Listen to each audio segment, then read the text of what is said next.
Guys, welcome back to my channel. इस video में हम एक इंटरव्यू लेने वाले हैं एक मास्टर स्टूडेंट का। मेरी university it is a research based university, तो मेरा करिकुलम, मेरा प्रोग्राम, मेरे क्लासेस के टाइमिंग्स, मेरा कोर्स वर्क सब कुछ अलग है। तो जस्ट मेरा सेमेस्टर खत्म हुआ है, तो मैंने सोचा कि आपको मैंने रिसर्च बेस्ड यूनिवर्सिटी के बारे में सारी इन्फॉर्मेशन दे दी है, लेकिन सारे स्टूडेंट्स जो है वो रेगुलर यूनिवर्सिटी में भी अप्लाई करते हैं। तो मैंने सोचा कि चलो एक रेगुलर जिनकी रिसर्च बेस्ड यूनिवर्सिटी नहीं है उनसे एक शॉर्ट इंटरव्यू लेके उनसे सारी इंफॉर्मेशन ले लेते हैं और आपको प्रोवाइड करते हैं। So today we have a special guest in my video, miss Pranive Ramteke. 안녕하세요, 반갑습니다. कैसी है आप? एकदम बढ़िया. एकदम बढ़िया, गुड गुड गुड। तो पहला question, tell us about yourself. Thank you. थोड़ा वीडियो में अपडेशन हुआ है, जनाब के पास माइक आ गया है. Okay, so hello everyone, my name is Pranive Siddharth Ramteke और मैं महाराष्ट्र से बिलोंग करती हूँ. अभी मैं क्योंसुंग यूनिवर्सिटी में एज अ मास्टर्स स्टूडेंट हूँ and currently I am studying masters in global business administration. और अभी मुझे यहाँ पे कोरिया में आए हुए 3 महीने हो गए हैं. इनकेस अगर आपने मेरा फर्स्ट वीडियो नहीं देखा है जिससे मैंने वीडियो बनाई थी, मैं मूव कर रहा था मुंबई से कोरिया तक, तो I have featured her. First question हो गया इंट्रोडक्शन। सेकंड क्वेश्चन जो बहुत लोगों को कंफ्यूजन होता है कि मिस प्रणीव जी, आप बताइए कि आपने मास्टर्स के लिए स्पेसिफिकली साउथ कोरिया मतलब क्यों चूज किया? मतलब बॉलीवुड से सीधा के ड्रामा फैन कैसे? साउथ कोरिया जो है लाइक मेरा फर्स्ट प्रेफरेंस नहीं था. इसके पहले भी मैं दूसरे कंट्रीज के लिए अप्लाई कर चुकी थी. लाइक मैंने पहले कनाडा वगैरह भी देखा था, इटली में प्रोसेस किया था. तो इटली में मेरा प्रोसेस ऑलमोस्ट कंप्लीट हो गया था, बस वीजा रिजेक्शन की वजह से, चलो बैड लक, कोई बात नहीं, बट जो होता है अच्छे के लिए होता है. अभी देखो जैसे मैं साउथ कोरिया में हूँ. मोस्टली मैंने सारा कॉस्ट वगैरह सब एनालाइज किया था. स्टडीज हो गया, कॉस्ट हो गया, कहाँ पे कम ज़्यादा पड़ेगा, उसके हिसाब से मैंने डिसीजन लिया. साउथ कोरिया में मतलब जो स्टडीज़ है वो इंग्लिश में 100% इंग्लिश मीडियम में अवेलेबल थी. तो इसलिए फिर मैंने सोचा कि साउथ कोरिया ही चूज़ करते हैं. और थोड़ा है मतलब इन फ्यूचर थोड़े बिजनेस गोल्स एंड ऑल भी है. आपने एशिया चूज किया पढ़ाई के लिए, तो आपने कॉस्ट एनालिसिस भी किया होगा, राइट? तो आपने कनाडा में, जैसे बताया आपने कनाडा में किया था, यूके यूएसए में, इटली में भी हुआ था, तो इटली एंड कनाडा का भी देखा था, तो कितना प्राइस का डिफरेंस पड़ रहा है यहाँ पे? मच अफोर्डेबल है, काफ़ी ज़्यादा. मतलब जो यूएसए होता है, यूके होता है, इनमें बहुत ज़्यादा फीस होती है. जो अंडरग्रेड ले लीजिए या फिर मास्टर्स के ले लीजिए, तो फीस का बहुत ज़्यादा इशू होता है. फिर उसके बाद लिविंग एक्सपेंसेस भी वहाँ पे काफ़ी होते हैं. बट कंपैरेटिवली अगर आप साउथ कोरिया का देखते हो तो south Korea is much more affordable. एक ये भी रीज़न हो जाता है कि हमारी इंडिया की जो करेंसी है वो थोड़ी स्ट्रॉन्गर है साउथ कोरियन से. बट फिर भी यहाँ पे थोड़ा एक्सपेंसिव चीज़ें हैं. इंडिया में हमें काफ़ी सस्ते में मिल जाती है, बट यहाँ थोड़ा सा कॉस्ट थोड़ा एक्सपेंसिव हो जाता है, living and all. But living and all जैसे हो गया ना, आप जैसे सोल में जा रहे हो या फिर बुसान में रह रहे हो, ये बिग सिटीज जो है वहाँ पे लिविंग कॉस्ट ज़्यादा है. बट जैसे आप उल्सान हो गया, देगू हो गया, जेजू हो गया, डेजॉन, ऐसी जगह पे हो तो वहाँ पे जो थोड़ा कॉस्ट है वो थोड़ा कम होता है. I guess Seoul is the most expensive city in the South Korea, right? Busan second हो सकता है, लेकिन सबसे एक्सपेंसिव सोल है. तो बाकी सेजोंग, बाकी बुसान, ये कंपैरेटिवली सस्ते हैं सोल से. लेकिन अगर ओवरऑल कोरिया से लेकर बात करते हो तो देयर आर मोर प्रोविंस जहाँ पे लिविंग कॉस्ट वगैरह कम होती है इन प्राइमरी सिटीज से, क्योंकि वहाँ पे कंपनीज वगैरह भी है, पॉपुलेशन भी है, तो आई गेस वो मैटर करता है. तो आप ये भी बता दीजिए कि आपका एडमिशन प्रोसेस कैसा रहा कंपैरेटिवली दूसरे कंट्रीज को लेकर, कि कनाडा में ये प्रोसेस था, इटली में ये प्रोसेस था, तो कंपैरेटिवली आपको ये कितना डिफिकल्ट या फिर कितना इजी रहा? एडमिशन प्रोसेस साउथ कोरिया का जो है वो एक्चुअली मैंने जीकेएस में भी अप्लाई किया हुआ है, तो उसके हिसाब से मैं बताती हूँ. जीकेएस का प्रोसेस और जो यूनिवर्सिटी का प्रोसेस है वो काफी हद तक सिमिलर ही है, मतलब सेम ही है। जो डॉक्यूमेंटेशंस हमें चाहिए होते हैं जीकेएस में एंड यहाँ यूनिवर्सिटीज में, वो सारा सब सेम प्रोसेस है। तो आपको लाइक सारे डॉक्यूमेंट्स अपने जो होते हैं, एसओपी, पर्सनल स्टेटमेंट हो गया, स्टडी प्लान हो गया, देन आपके डिग्री ट्रांसक्रिप्ट्स एंड ऑल, ये सारी चीजें डॉक्यूमेंट्स आपको सारा यूनिवर्सिटी को पोस्ट करना होता है। देन यूनिवर्सिटीज आपका इवेल्युएशन करती है डॉक्यूमेंटेशन का। फिर डॉक्यूमेंट स्क्रीनिंग के बाद में आपको रिजल्ट आएगा कि आपका मतलब पास हुए डॉक्यूमेंट स्क्रीनिंग में या नहीं। इफ पास हो जाते हैं देन वो आपको इंटरव्यू के लिए कहते हैं। फिर उसके बाद आपका हो सकता है 1-on-1 इंटरव्यू हो या फिर ग्रुप में इंटरव्यू हो। तो मेरे केस में ग्रुप इंटरव्यू था मेरे साथ में, और 5-6 लोग थे। उनमें से आई गेस मेरा एडमिशन हुआ एंड बाकियों का नहीं हुआ। वो समझ में आ जाता है the way they talk and all.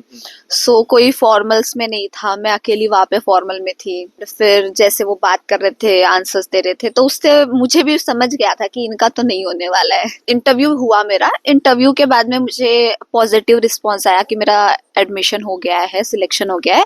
Then they asked for payment, tuition fee payment के लिए बात करी एंड पेमेंट जैसे हो गया उसके बाद फिर मेरा एडमिशन कंफर्म हो गया। मुझे ऑफर लेटर्स मिल गए एंड बिजनेस रजिस्ट्रेशन यूनिवर्सिटी का चाहिए होता है गाइस वीजा के लिए। एंड फिर उसके बाद मैंने वीजा अप्लाई किया है, फिर मैं यहाँ पे आ गई। आपने जैसे मुझे कहा कि आपका पहले डॉक्यूमेंट सिलेक्शन हुआ था, उसके बाद आपका इंटरव्यू राउंड चला था। तो डॉक्यूमेंट सिलेक्शन में आपने एसओपी दिए थे, पर्सनल स्टेटमेंट दिए थे, आपका पूरा स्टडी प्लान बना के दिया था। तो ये सारा आपको कंस्ट्रक्ट करना पड़ा होगा खुद से, या फिर आपने एजेंसी हायर करी थी? एक्चुअली मैंने एजेंसी किया था एंड काफी अच्छी एजेंसी थी वो। तो मुझे मोस्टली सारा नॉलेज मुझे खुद ही था। उन्होंने मेरी हेल्प की है, काफी हेल्प की है उन्होंने मेरी। एडमिशन प्रोसेस को लेके उन्होंने ज्यादा हेल्प करी है। बाकी जो वीजा प्रोसेस था उनके लिए मैं फर्स्ट क्लाइंट थी फ्रॉम महाराष्ट्र, तो उसके लिए उन्हें ज्यादा नॉलेज नहीं था वीजा के लिए। बट मेरी वजह से अब उनको भी नॉलेज आ गया उस चीज को लेके।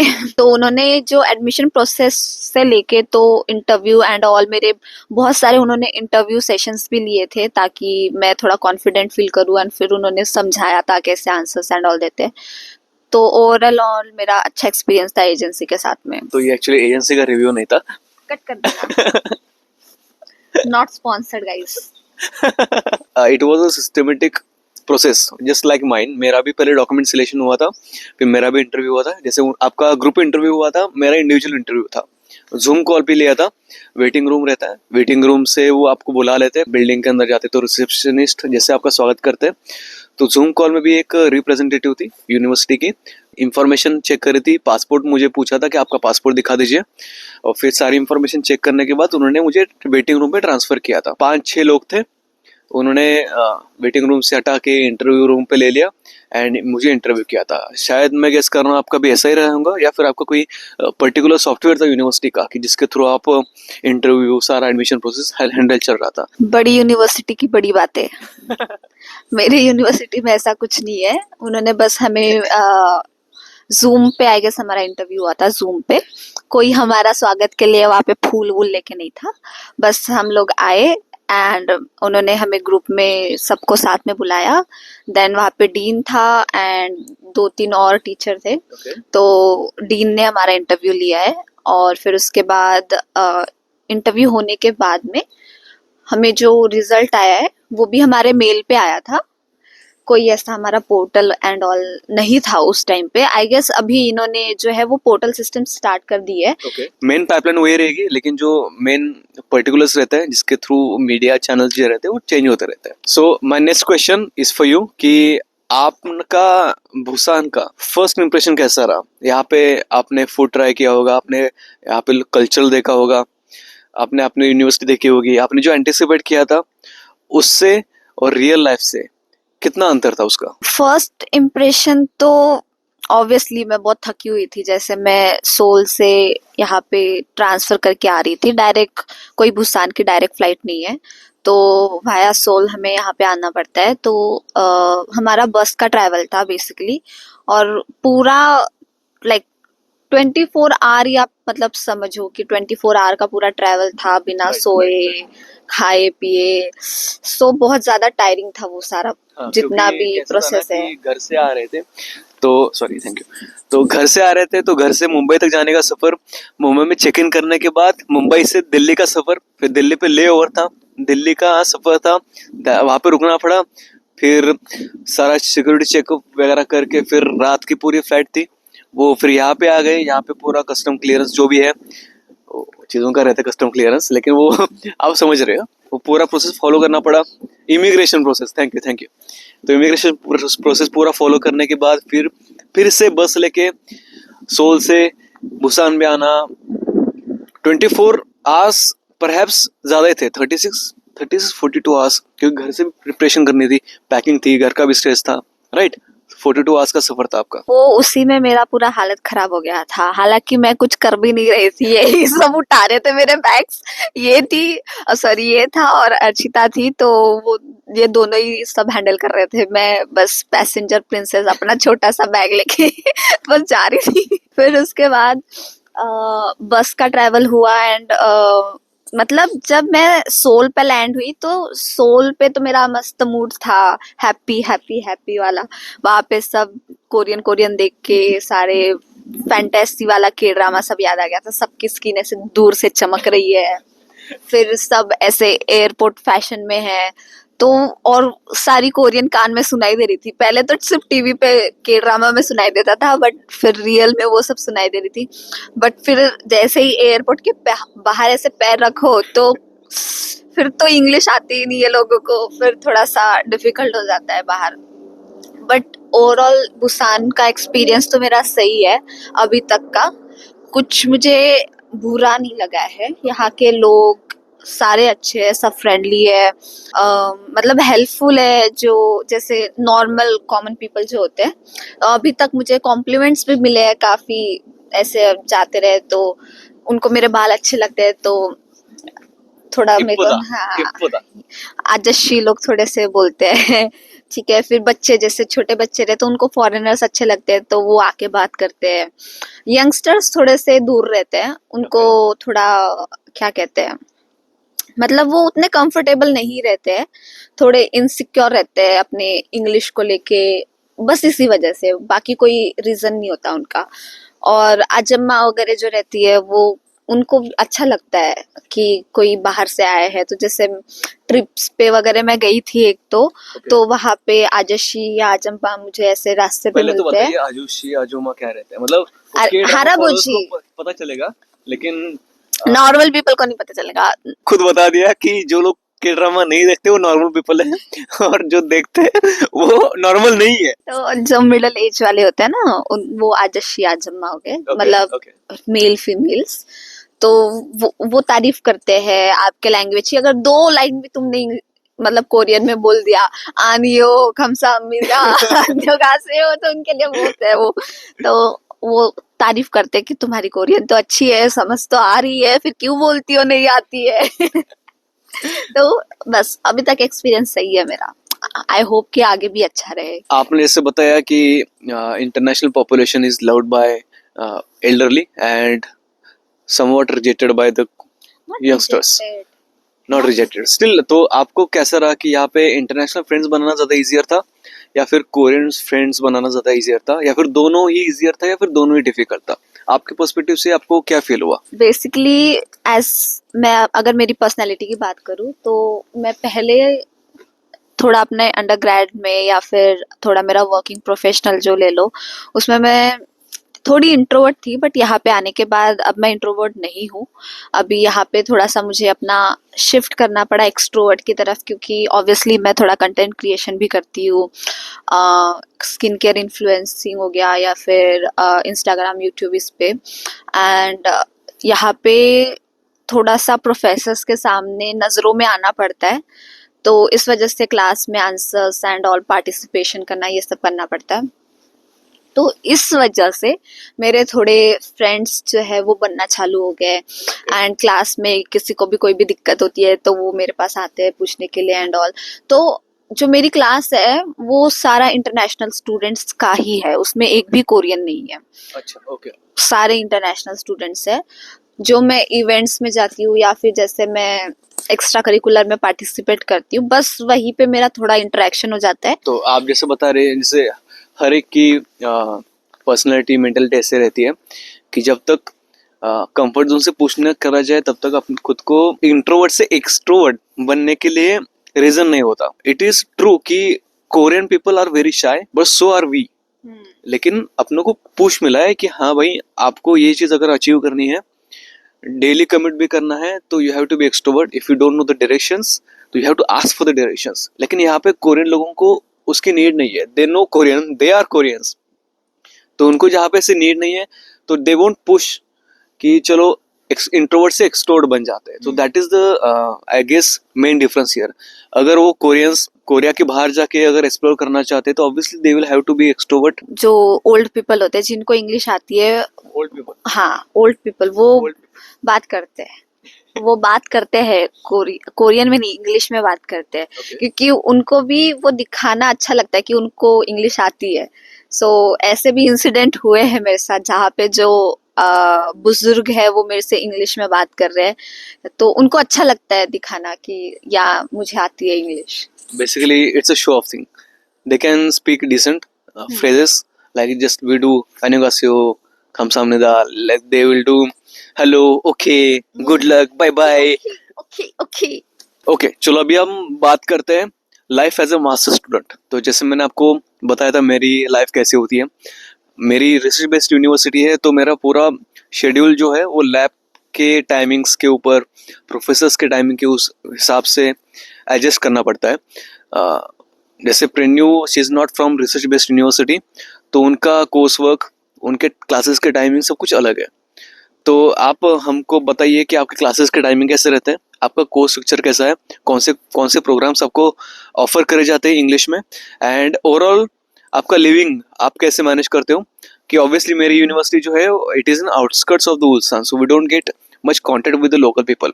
अनलाइक हियर आपकी university it is in the city itself, तो डे टू डे बेसिस पे सिटीजन्स से बहुत एनकाउंटर करते हो, राइट? तो आपका लाइफ कैसा है आप बताइए, आपका दिनचर्या कैसे होती है? दिनचर्या, भारी वर्ड हिंदी का। ओके, सो बेसिकली जो मेरे क्लासेस है, अभी तो फर्स्ट सेमेस्टर जस्ट मेरा खत्म हुआ है, अभी विंटर वैकेशन स्टार्ट हुआ है एंड मार्च में वापस से चालू होगी क्लासेस। तो जो फर्स्ट सेमेस्टर था उसमें सिर्फ एक ही दिन मेरी क्लास थी, दैट इज ऑन मंडे, और उसके बाद सारा वीक खाली छुट्टी। एंड सिर्फ मंडे था हमारा 9 to 4 हमारा क्लासेस रहता था सुबह से। और फिर उसके बाद जो क्लासेस का स्ट्रक्चर है वही मैंने जो बताया, इंग्लिश मीडियम था 100%। क्लासेस में प्रोफेसर्स भी इंग्लिश में ही पढ़ाते हैं, जो टीचिंग मटेरियल होता है वो सारा भी इंग्लिश में ही था। उसके बाद का जो टाइम है like from Tuesday to till Sunday, उतना जो टाइम है we are allowed to do part time work. अगर हमें पार्ट टाइम करना है तो हम कर सकते हैं। कोई मतलब कॉलेज में अगर कोई फंक्शंस है उसमें पार्टिसिपेट करना है या कुछ हो रहा है, इवेंट्स हो रहे हैं, तो बाकी का जो हफ्ता है वो हमारे ऊपर डिपेंड करता है कि हम उसको कैसे शेड्यूल कर रहे हैं, कैसे क्या स्पेंड कर रहे हैं। पार्ट टाइम के लिए मैं देख रही हूँ अभी भी, फिलहाल अभी तक मुझे कोई पार्ट टाइम नहीं मिला है, बट आई होप कि कुछ इंटर्नशिप्स वगैरह मिल जाए तो शायद नेक्स्ट सेमेस्टर में उस पर कंटिन्यू करूंगी। तो आपका जो टीचिंग स्टाफ है वो कोरियन है या फिर इंटरनेशनल स्टाफ है या फिर वो मिक्स्ड है? मिक्स्ड है। एक कुछ कुछ सब्जेक्ट्स ऐसे होते हैं जो कोरियन प्रोफेसर्स पढ़ाते हैं और कुछ सब्जेक्ट्स ऐसे हैं जो दूसरे कंट्रीज के प्रोफेसर्स पढ़ाते हैं, तो जो स्टाफ है वो मिक्स्ड है। Basically your university welcomes diversity.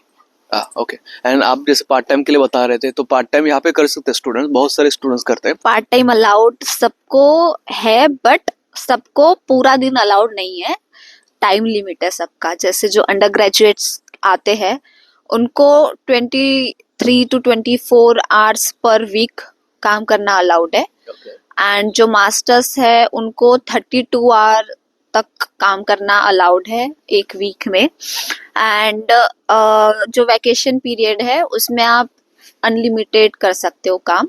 और जो यहाँ पे जो वेजेस मिलते हैं, सैलरी मिलती है, वो वर्क मतलब जो आपका घंटे के हिसाब से मिलती है, आर्ली बेसिस पे। आपने अप्लाई किया था तो आपको भी रिजेक्शन आए होंगे, तो ओनर्स बताते हैं कि आपको अगर नहीं मिल रही है तो क्यों नहीं मिल रही है। तो ऑब्वियसली फर्स्ट रीजन तो वही वो रहेगा कि वीजा को लेकर दिक्कत हो सकती है, या फिर विदाउट परमिट काम कर रहे हैं, या फिर लैंग्वेज नहीं आ रही। तो मोस्ट कॉमन रीजन क्या होता है? मोस्ट सबसे कॉमन रीजन है लैंग्वेज, कि आपको लैंग्वेज नहीं आती है। ऑब्वियस सी बात है, अगर आप इनकी कंट्री में आके पार्ट टाइम करना चाहते हो तो वो चाहेंगे, एक्सपेक्ट इतना तो करेंगे ही कि तुम्हें भाषा आए, कि तुम लोगों के साथ में बात कर पाओ। ऐसा तो नहीं है, जैसे अब मैं होटल में इंटरव्यू देने के लिए गई थी एंड ही वाज लाइक कि तुम्हें कोरियन आती है? मैंने कहा थोड़ी थोड़ी आती है। तो वो कह रहा था कि ऐसे कैसे चलेगा, तुम्हें मतलब लोगों के साथ बात करना पड़ेगा, ऑर्डर्स लेने पड़ेंगे, या जो भी वो बता रहे हैं तुम्हें समझना पड़ेगा।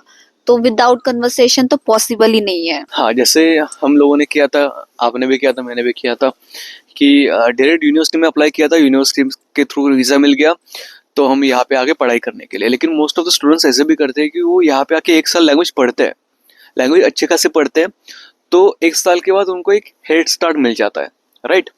तो आप क्या प्रेफर करोगे कि अगर एक साल पहले जाते हो, पीछे जाते हो, अगर आपको ये ऑप्शन या फिर आपको ये नॉलेज दिया जाए कि आप, बहुत से स्टूडेंट्स जो है वो कोरिया में आके पहले लैंग्वेज सीखते हैं, लैंग्वेज के बाद वो फिर यूनिवर्सिटी में अप्लाई करना चाहते हैं तो वो भी कर सकते हैं, तो ये नॉलेज पहले दिया होता तो आप क्या प्रेफर करते हैं, आप क्या चूज करते हैं? देखो, सीखना हमारे ऊपर डिपेंड करता है, ठीक है। हम वो यहाँ पे आके भी सीख सकते हैं या फिर हम बैक इन द होम भी सीख सकते हैं। तो मुझे कोई रिग्रेट नहीं है कि मैंने एकदम से यहाँ पे आके कॉलेज स्टार्ट किया। ऑब्वियसली मैंने इंडिया में रह के मैंने लैंग्वेज कोर्स ज्वाइन कर लिया था। एक हमारी क्लासेस चलती थी, थर्सडे से लेके तो संडे तक शाम की क्लासेस होती थी, 4-5 दिन की जो भी है। तो उसमें जो हमारी लैंग्वेज टीचर थी वो हमें सारा मतलब बेसिक से लेके उन्होंने मुझे इंटरमीडिएट लेवल 2 तक सब पढ़ाया था। एंड वो मुझे काफ़ी बेनिफिशियल है अभी तक, क्योंकि अभी भी मतलब नॉर्मली मैं जब जाती हूँ कहीं पे, कन्वीनियंस स्टोर हो गया, सीयू हो गया, या कोई भी मार्ट हो गया, लोकल वेंडर हो गए, तो वो जो कह रहे हैं वो मुझे समझ में आते हैं, अनलाइक यू, ठीक है। तो मतलब के ड्रामा से मत सीख के आओ, अगर आ रहे हो तो प्रॉपर क्लासेस लेके आ जाइए। एंड दूसरी चीज ये भी एक चैलेंज आता है कि आप अगर इंडिया में पढ़ते हो तो accent plays a major role, कि यहाँ पे साउथ कोरिया में लैंग्वेज तो एक है लेकिन दो अलग अलग एक्सेंट है। आप के ड्रामा में या फिर मूवीज में जो भी आप एक्सेंट देख रहे हो वो सोल का है, राइट। यहाँ पे सोल का एंड बुसान का एक्सेंट इज टोटली डिफरेंट। तो आप बैक इन इंडिया या फिर बैक इन योर कंट्री, आप जो भी आपकी कंट्री है, आप अगर लैंग्वेज सीख रहे हो तो accent plays a major role, कि आप या फिर ऐसे प्रिपरेशन करके आ सकते हैं कि यहाँ पे एक्सेंट अलग मिलेगा, तो you have to listen more attentively, right. तो उस वैसे आप सरवाइव कर सकते हो यहाँ पे। तो चलो आते हैं मेन चीज, खाने के ऊपर। तो आप बताइए आपका इंडिया का खाना एंड कोरियन खाना, आपका कैसा ट्रांजिशन रहा? इंडिया। ऑलरेडी आंसर दे दिया उन्होंने लेकिन थोड़ा इलाबोरेटिव वे में जानते हैं आपका खाने का ट्रांजिशन कैसे रहा? खाना बहुत जरूरी है। Okay, so being a vegetarian, यहाँ पे सर्वाइवल थोड़ा हार्ड है, क्योंकि यहाँ पे हर जगह पॉर्क, बीफ, फिश, एग्स, यही सब है। हर तरह के जानवर खाते हैं, मतलब समुंदर वाले एंड ऑल सब खाते हैं, ये लोग सब कुछ खाते हैं। तो मेरे लिए थोड़ा सर्वाइवल थोड़ा हार्ड है। बाकी जो अपने जैसे इंडिया में जो सब्जियां होती है, यहाँ पे उतना नहीं मिलता है, चीजें नहीं मिलती है। एंड थोड़ा, क्योंकि ऑब्वियसली ये थोड़ा पहाड़ों पे है, तो ये फार्मिंग भी उतनी नहीं कर पाते हैं। सारा एक्सपोर्ट इंपोर्ट होके आता है चीजें, वही सब लेन देन चलता है इनका। तो मैं तो खुद कुक करती हूँ रूम पे, मतलब मैं और मेरी रूममेट हम अपना खाना खुद बनाते हैं। एंड मोस्टली वेजिटेरियन ही हमारा खाना बनता है। बाकी अगर आपको इंडिया से सामान लेके आना है तो बहुत सारा भर भर के लेके आओ खाना खाना बहुत लेके आओ, रेडी टू मेड फूड हो गया, मसाले हो गए खाने के, जितना भी आप चुटुर पुटुर खाते रहते हो दिन भर में वो सब लेके आओ। राम्योन, बिबिम्बाप, किम्बाप, ये चीजें फर्स्टली अच्छा लगा आपको खा के? आपने ये ट्राई किया? कोरिया में जब मैं फर्स्ट डे लैंड हुई थी तो जो मेरी रूममेट थी उसने हमें हमें वो खिलाया था, माला रोबोकी था, जिसमें वो माला तांग मतलब एक चाइनीज डिश है, तो उसका प्लस तोब्बोकी का वो मिक्सचर होके माला रोबोकी था। तो वो मेरे को सही लगी थी कि मैं खाई मैंने उस दिन पेट भर। लेकिन जो उसके बाद का एक हफ्ता था, एक हफ्ता मेरे को कुछ नहीं जम रहा था, कुछ खा के नहीं हो रहा था, मतलब सब टेस्ट ही बहुत ही अजीब इनका, मतलब कुछ मीठा है या कुछ अजीब ही है, किसी में विनेगर है। तो मतलब ये फर्मेंटेड फूड बहुत खाते हैं, जो इंडिया में मेरा पूरा क्रेज था ना कि किमची खा के देखूंगी किमची कैसी होगी एंड ऑल, यहाँ पे आके सारा निकल गया। और फिर उसके बाद मैंने और क्या खाया है, मैंने किम्बाप खाया है, खालगुक्सु खाया है, तोब्बोकी खाई है, और राम्योन भी एक दो ट्राई किए है मैंने। उसमें सिर्फ मुझे वो बुलदाक राम्योन अच्छे लगते हैं, बाकी कोई अच्छा नहीं लगता। और मालातांग खाया है, मालातांग मेरा सबसे बेस्ट फेवरेट था था क्योंकि वो शॉप चली गई है अब वो भी नसीब नहीं है मेरे। तो you can always explore for more shops, isn't it? Okay, यहाँ पे भी मैंने सुना है कि यहाँ पे स्नैक्स, आप बता रहे थे वीडियोस में, snacks ready to eat food लेके आई है यहाँ पे। तो यहाँ पे मेन चीज है कि अपने स्नैक्स जो है, इंडियन स्नैक्स हर फ्लेवर के मिल जाएंगे आपको। सॉल्टी मिल जाएंगे, स्पाइसी मिल जाएंगे, स्वीट मिल जाएंगे, सारे फ्लेवर आपको मिल जाएंगे। कोरिया में कैसा है कि आपको हर स्नैक, चाहे वो स्पाइसी हो, आपको स्वीटिश सा टेस्ट देता है। तो if you do not have a sweet tooth like me, तो ये आपको चैलेंज फेस करना पड़ेगा। अगर आप नॉन वेजिटेरियन हो तो ठीक है, आप यहाँ पे सर्वाइव कर सकते हो, लेकिन मोस्ट ऑफ द रेस्टोरेंट्स में जो मेन्यू रहता है उसमें हेविली यूज किया जाता है पोर्क एंड बीफ। तो ऑब्वियसली इंडिया से हो तो पोर्क आनियो, बीफ आनियो, तो you have to be careful कि आप कौन सा मेन्यू चूज कर रहे हो। खाने को लेकर आपका ओपन माइंड होना चाहिए कि चलो जो भी है खा लेंगे। वो मेरा नहीं है, मैं बहुत ज्यादा फूड चूजी हूँ बहुत। अच्छा, हाँ, तो आप, आपके ऊपर डिपेंड करेगा, आपके पर्सनैलिटी के ऊपर डिपेंड करेगा कि आपको किस तरह का खाना चाहिए, किस तरह से खाना आप इंडिया से लेके आते हो यहाँ पे। एक और चीज पूछना चाहेंगे कि आपका मेजर कल्चर शॉक कैसा रहा यहाँ पे? आपने खाने के बारे में बता दिया, यहाँ पे रहन सहन के बारे में बता दिया, लैंग्वेज के बारे में बता दिए, तो कल्चर की बात कर लेते हैं, इंडिया का कल्चर एंड कोरिया का कल्चर। कोरिया में आके आपके कौन सी ऐसी चीजें हैं जो आपको अनयूजुअल सी या फिर अनसेटलिंग सी लगी? अगर कल्चरल शॉक की बात की जाए तो सबसे बड़ा मुझे शॉकिंग ये लगा कि ये लोग स्मोक बहुत करते हैं, बहुत करते हैं, बहुत। इतना ज्यादा स्मोक मैंने इंडिया में नहीं देखा है। हर कोई स्मोक करता है, जितने भी टीनेजर्स देखोगे ऐसे रास्तों पे लगे हुए हैं, बैठे हैं, स्मोक कर रहे हैं। यहाँ पे वेप बहुत ज्यादा ट्रेंडिंग में चल रहा है, वेप हो गया, स्मोक्स तो सिगरेट तो हर कोई पीता है, बुढ़ा हो गया, बुढ़ी हो गई हो या कोई भी, मतलब कोई फर्क नहीं है यहाँ पे, मर्द और औरत का सब सब फूकते हैं। ड्रिंकिंग तो जैसे स्मोकिंग इनकी है वैसे ड्रिंकिंग इनकी है, पानी के जैसे सोजू गट गट पी जाते हैं। तो यही है कल्चर शॉक अभी के लिए फिलहाल तो मेरा। That brings to our end of the interview. एक फाइनल क्वेश्चन पूछेंगे कि जो भी स्टूडेंट्स है, फ्यूचर स्टूडेंट्स, इंडियन हो, पाकिस्तान से हो, बांग्लादेश से हो, कोरिया से आने से पहले वो प्रिपरेशन करते होंगे एडमिशन्स को लेकर, जॉब्स को लेकर, आपका एडवाइस क्या रहेगा? स्टूडेंट्स के लिए एडवाइस, प्रोसेस जो है वो इजी होता है, सिंपल इजी, तो ज्यादा टेंशन नहीं लेना चीजों का एडमिशन के लिए एंड ऑल। और जिनका एडमिशन हो जाता है उनके लिए एडवाइस ये है कि थोड़ा लैंग्वेज पहले से सीख के आ जाओ, ताकि आपको यहाँ पे आने के बाद स्ट्रगल उतना ना करना पड़े। थोड़ा लैंग्वेज सीख के आ जाओ, थोड़ा फूड जो है वो ट्राई करना सीख लो। वेजिटेरियन अगर जैसे है तो वो थोड़ा थोड़ा नॉनवेज खाना स्टार्ट कर दो। फिर उसके बाद ठंड है यहाँ पे, काफी ठंड होती है, तो जैसे अपने कंट्री में उतनी नहीं होती है, तो ठंड के लिए थोड़ा प्रिपेयर होके आ जाओ। कपड़े वगैरह जो है उस हिसाब से लेके आओ। अभी देखो हम इतने जैकेट्स में बैठे हैं, उसके अंदर भी सेकेंड लेयर है, थर्ड लेयर है अंदर। अभी चल रहा है 3 डिग्री सेल्सियस है यहाँ पे अभी। हाँ, तो बस यही सारा है। और बाकी फ्रेंड्स वगैरह तो आपके बन जाएंगे यहाँ पे आने के बाद। इंटरनेशनल स्टूडेंट्स जैसे रहते हैं वो भी थोड़े फ्रेंड सीकिंग रहते ही है। बस good luck, all the best, जल्दी जल्दी आओ। So that's it for this video. I hope कि आपको ये वीडियो अच्छा लगा। अगर आपको वीडियो अच्छा लग रहा है तो जो भी आपके एस्पिरेंट नोन पीपल है, आपके फ्रेंड्स फैमिलीज, उनको ये वीडियो शेयर कर दीजिए। आपको प्रेन्यू मैम ने बता दिया कि कौन सी चीज़ें आपको एज एडवाइस लेनी है, फॉलो करनी है। यहाँ पे कल्चर शॉक से सारी इन्फॉर्मेशन आई गेस उन्होंने दे दी है। तो आपके भी जो क्वेश्चंस है आप कमेंट बॉक्स में डाल दीजिए। हम नेक्स्ट वीडियो में will try hard to cover them in the videos. Reply तो आपको आते ही है ऑफ कोर्स। तो okay, thank you very much what you have done for the channel, and yes, I will treat you pizza after this as we have agreed before. Also, please like, comment to his channel, subscribe his channel and my channel also. मैं मेरे channel की भी link इसको दे दूंगी यहाँ पे description में डाल देगा।